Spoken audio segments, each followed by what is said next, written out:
Пайғамбар саллаллаху алейхи ва саллям айтқан, 4 нәрсенің зикрін күшейткіле деген. Екеуі менен Алла робыңарды разы қыласыңар.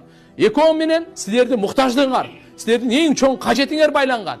Екеуі менен Алланы разы қыла тұрған, бұл ла илаха иллаллах, анан астағфируллах. Ушыны көп айтқыла, ушы арқылы Алла Таала сіздерден разы болады.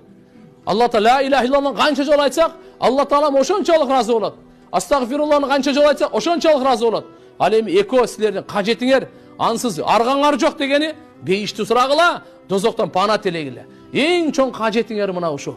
Түбөлүктү бейіштен орын алу, түбөлүктү дозоқтан сақтану, біздің ең чоң қажетіміз ушу. Бұл дүниедегі жегеніміз, ішкеніміз, ұқтағанымыз, тұрғанымыз, бұл дүниедегі қажет, ахиреттің алдында қажет емес. Океандың алдындағы бір тамшының қанша даражасы болса, қанша орды болса, ошоға окшош эле. Ошон үчүн иншалла өзүбүзгө дуа кылайлы, элибизге дуа кылайлы, бүткүл үммөткө дуа кылайлы. Алла Таалам хидаят берсин, жүрөктөрүн иманга ачсын. Алла Таалам бейиштин жолун көрсөтсүн, шайтандын жолунан сактасын. Алла субханаху ва таала бизди оңдосун, ички дүйнөбүздү тазаласын. Мунафыктыктан, жек көрүүдөн, көрө албастык, текеберлик, ач көздүк деген нерсенин бардыгынан жүрөктү тазалаган Алла Тааладан дуа кылайлы. Дуалар кабыл боло турган. Сөзсүз ар бир мусулман эркектин, аялдын Рамазан айда кайтарымсыз сөз бир дуасы кабыл болот. Калганы дагы боло берсе, бирок бирөөсү сөз болот деген да.